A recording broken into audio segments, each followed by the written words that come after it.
Hello friends and students.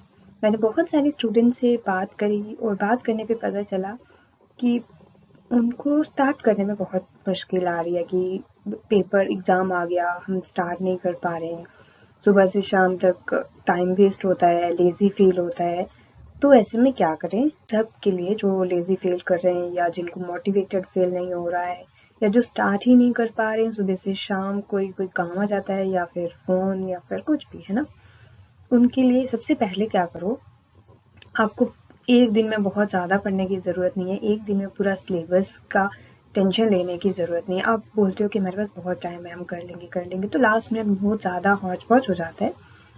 उसी को ताकि लास्ट मिनट आपके पास हौच-पौच ना हो, उसको ठीक करने के लिए हम क्या करेंगे, जो मैं अपने लाइफ में जो है वो यूज़ करती हूँ, मैं वही आपको बताऊँगी। मतलब तो मैंने बहुत सारे लोगों से बात भी की जो मतलब हेल्पफुल रहेगा आप सबके लिए, ठीक है?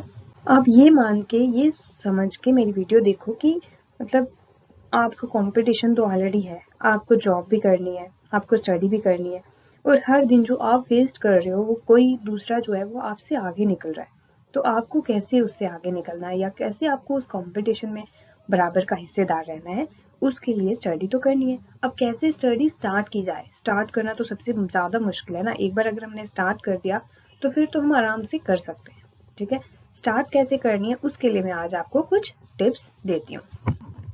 सबसे पहला, जो भी एग्ज़ाम है हमारे पास, कोई भी एग्ज़ाम है किसी का, जैसे अभी जेकेएसएसबी का एग्ज़ाम है या जो भी एग्ज़ाम है, मतलब मैं जनरल बात कर रही हूँ, ये सबके लिए है, ठीक है?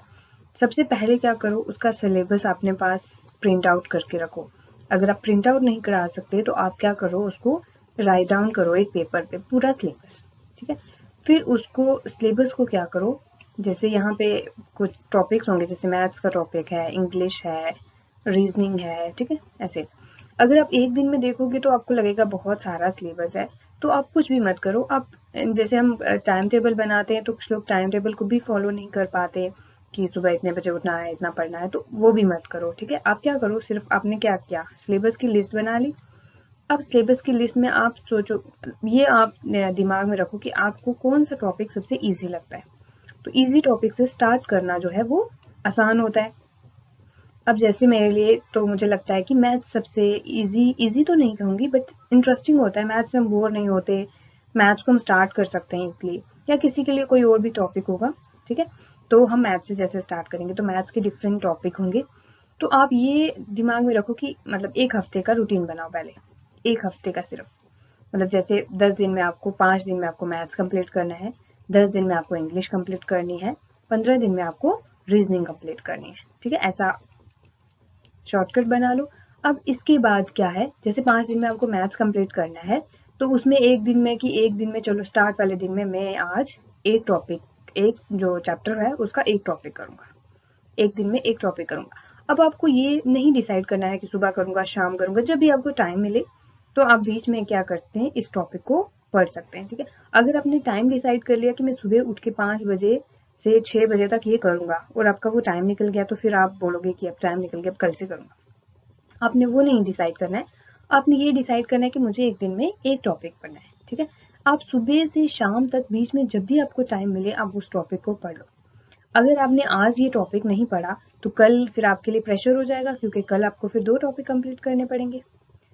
तो जब आपके दिमाग में थोड़ा-सा, मतलब आपके दिमाग को लगेगा कि यार सिलेबस बहुत ज़्यादा है और हम नहीं कर पाएँगे, तो फिर आप क्या करते हो, आपका दिमाग आपको पुश करता है, मोटिवेट करता है, ताकि आप स्टार्ट करो, एग्ज़ाम प्रिपरेशन स्टार्ट करो, ठीक है?